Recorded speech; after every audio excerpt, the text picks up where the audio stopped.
So my name is Anastasia Pharis. I am an epidemiologist. I work in Stockholm at ECDC, and I am working only on HIV and AIDS, although my background is in general communicable disease before ECDC. So I've been there for 5 years, and I'm responsible for HIV surveillance epidemiology. I'm happy if you have questions, you can interrupt, it's no problem. Otherwise, at the end, we'll have time. So the first, I wanted to tell you, many of you are working in the regions of Lithuania, I understand.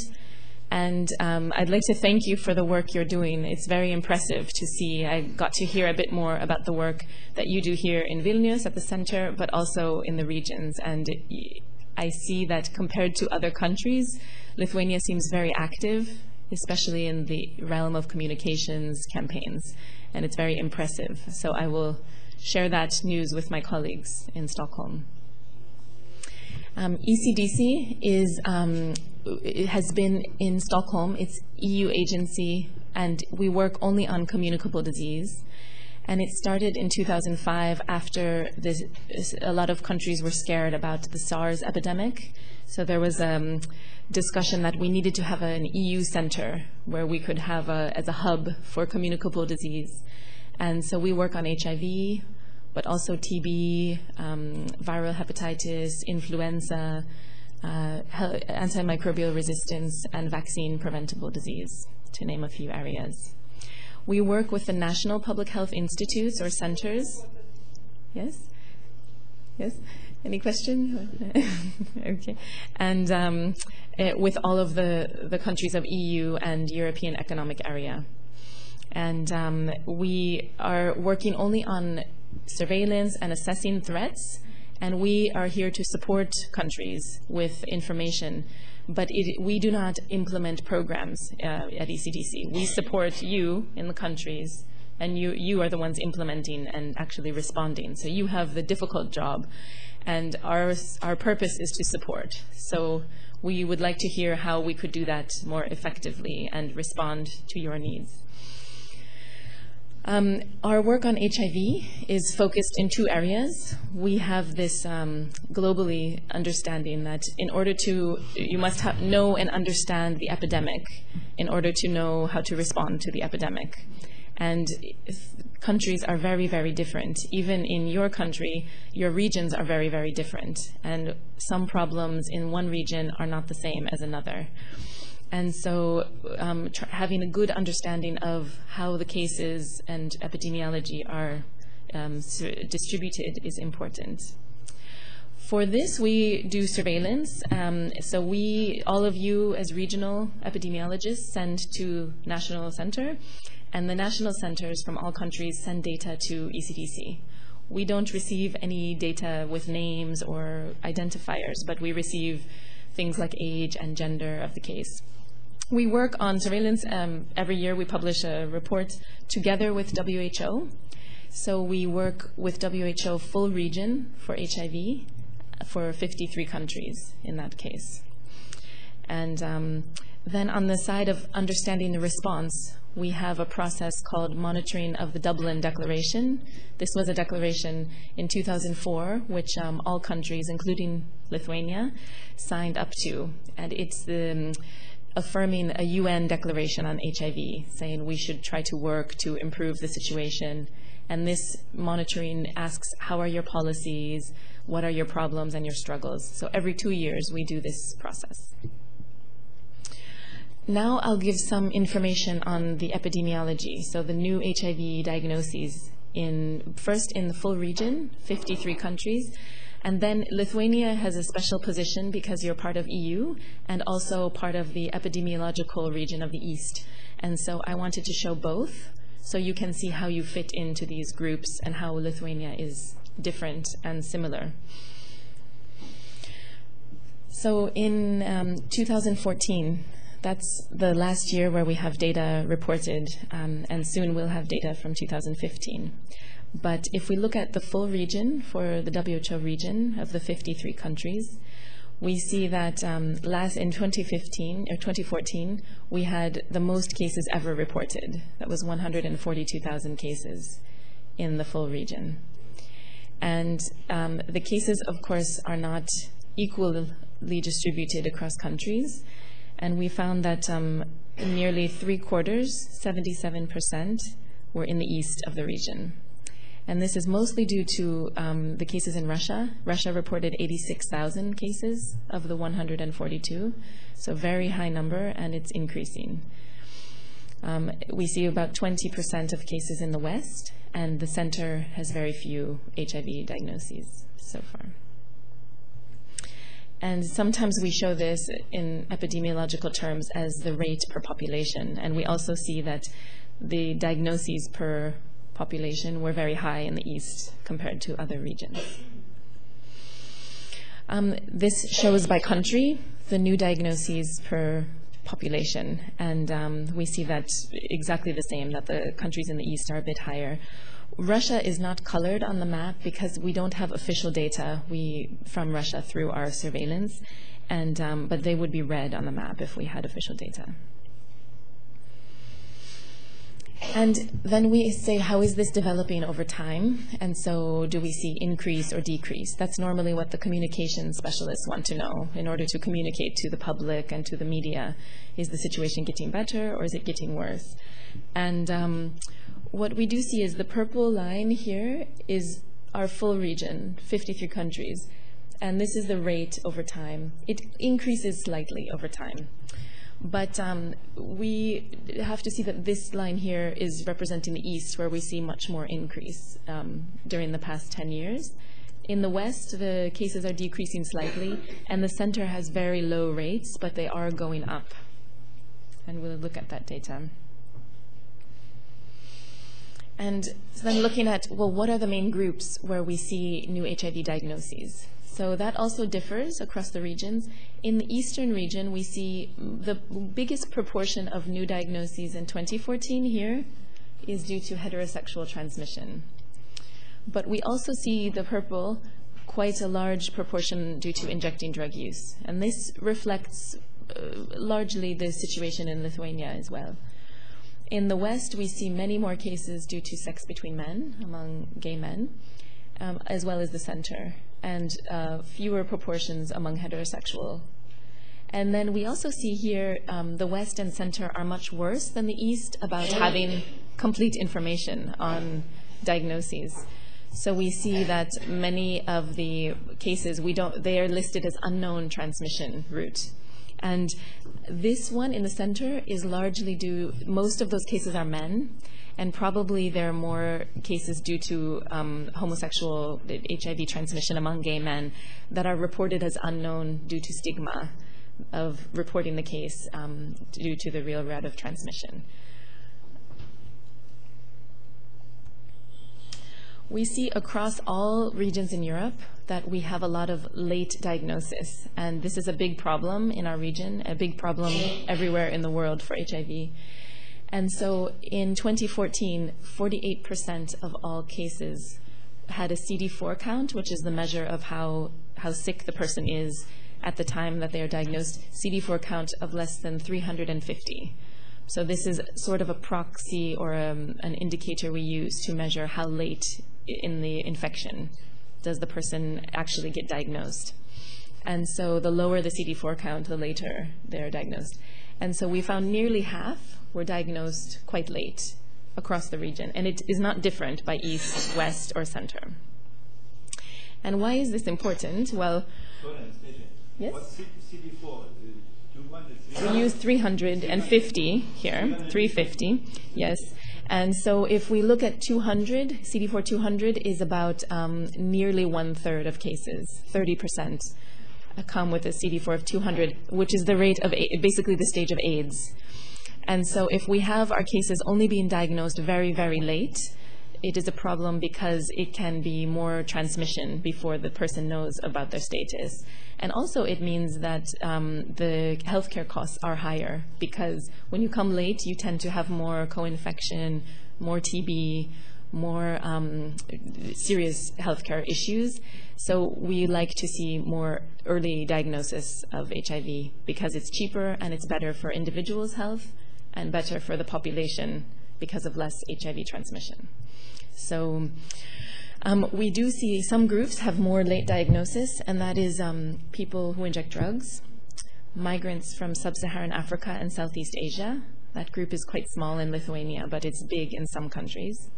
And also older adults. We see those who are diagnosed with HIV over 50 are often diagnosed very, very late. And maybe it's an issue about thinking that older adults wouldn't have a sexually transmitted infection. Maybe healthcare providers having that idea that, oh, someone is over 50, there's no way it could be HIV. And so these are groups where we do see quite late diagnosis, sometimes 75% coming very late. This is the rate of AIDS, so new AIDS diagnoses over time. And here we also see that there's a very big increase in the East. And this is a lot of this is due to late diagnosis and also not having access to treatment. So some of these people were diagnosed with HIV but don't receive treatment and have AIDS diagnosis.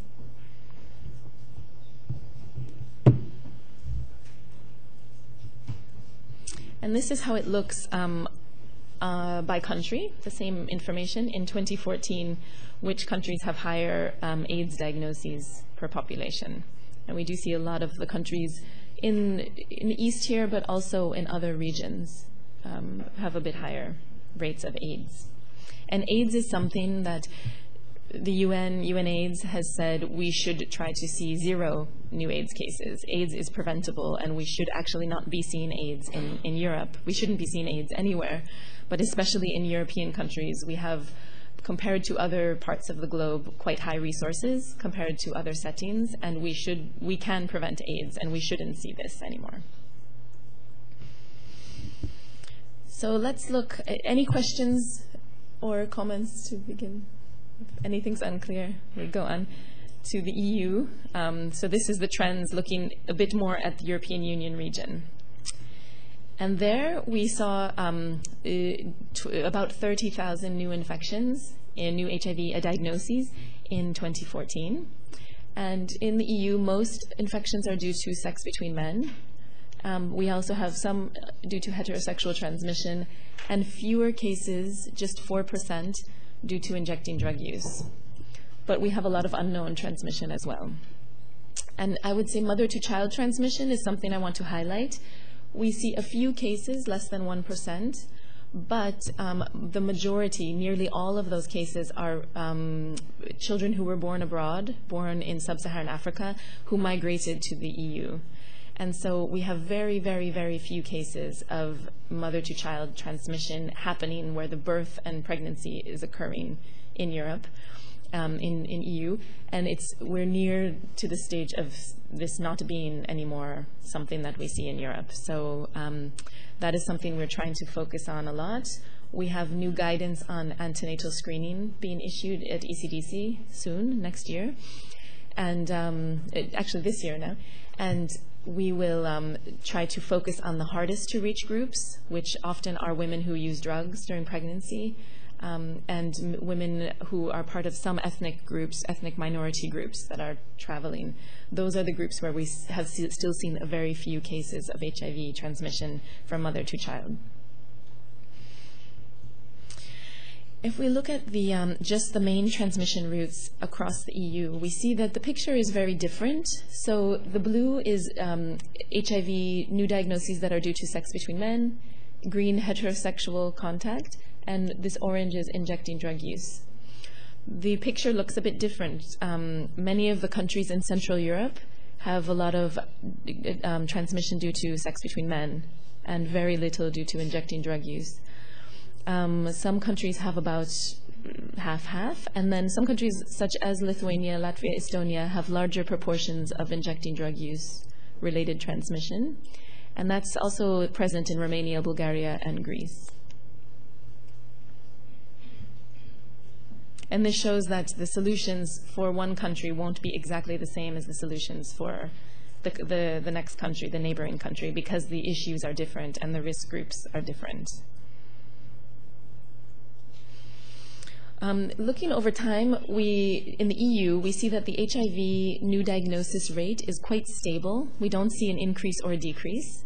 And sometimes we think that's maybe not good news because we have so many efforts going into HIV prevention, and we would like to see a decrease in new infections or new diagnoses. We don't see that.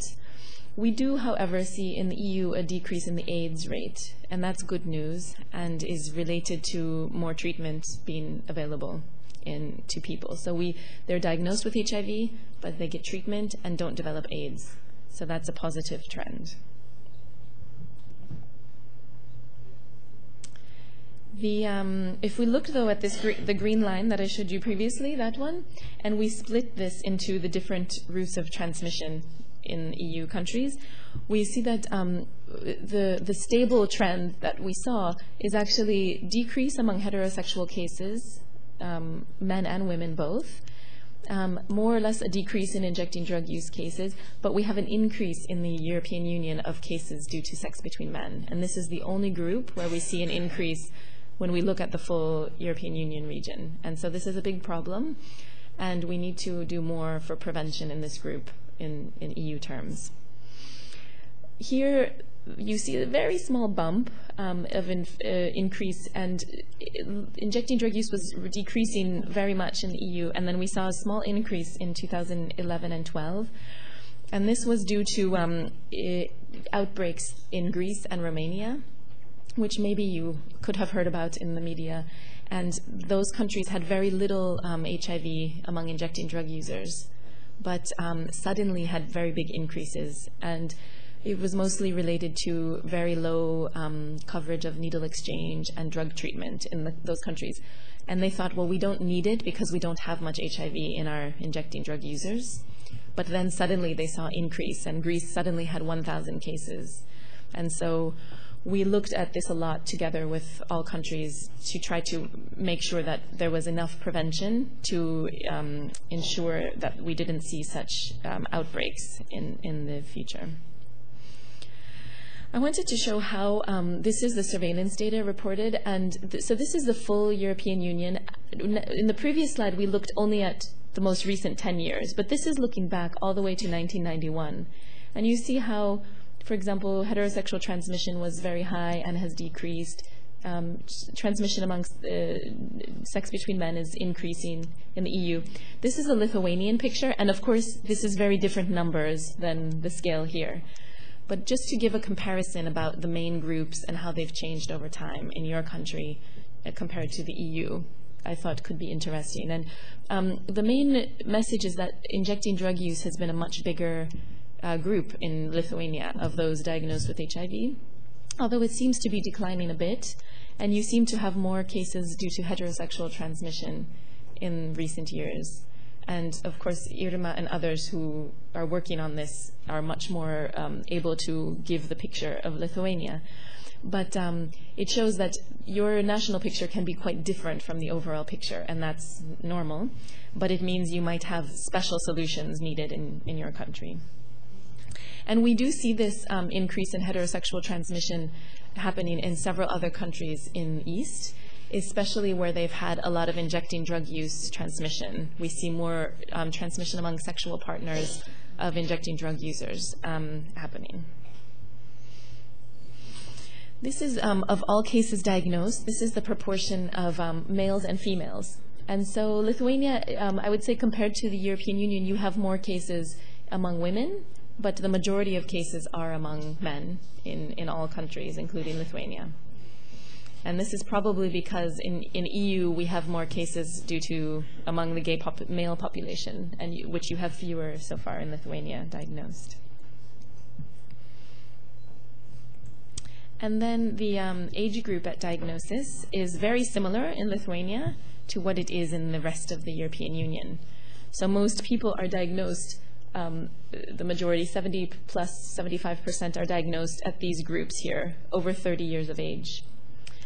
But we should remember that you're diagnosed with HIV often many years after you are infected. And so this means that we shouldn't forget the younger populations, which are, of course, when many people are infected with HIV and then are later diagnosed when they're in their 30s and 40s. This is the late diagnosis data I showed you. We have, this is an optional variable in our European reporting, so not all countries have included it. And so we were just discussing with colleagues here at the center about having this data from Lithuania. But we do see that late diagnosis, so this is the proportion diagnosed with HIV when CD4 is less than 350. It is 40 to 50% in most countries, and then even higher in some of the other countries. And how is this over time? This is maybe a bit technical, but we look at the CD4 count, that sort of the median rate, and do we see any improvement over time? So do we see people being diagnosed earlier on average? And at the EU level, we analyze this, and gay men are coming earlier, it seems. Actually, it's statistically significant, this increase. So they're coming at higher CD4 count on average, and that is increasing over time. Heterosexual cases, the increase has also happened, and it is significant. Injecting drug use, it's hard to really see a trend, but it seems to be decreasing, actually. And the increase was due to the outbreaks where we did a lot of testing in some countries during that year. So then how does Lithuania fit into the eastern part of the region in terms of the epidemiology of other countries? And maybe just to show you, this is 2005 and 2014. And Lithuania is green here, so your proportion of the cases of the full East are very small. And the countries that are the largest, this is Russia and Ukraine. Nearly the majority of the cases in East have always been historically due to the cases in those countries. They're larger countries, of course, so they would have more diagnoses. But they also have higher rates of HIV. And Russia has had an increase, as we discussed before, over time. So almost the majority of the cases in this part of the region are due to Russian cases. Looking at the mode by transmission route, we already saw this on the map for Lithuania, but looking at some of the neighboring countries, we can see that your cases are mostly due to heterosexual contact and injecting drug use. And that's fairly common among a lot of other countries in the region, but it does differ a bit. And I thought it's interesting for you to see how it compares to some of the neighbors.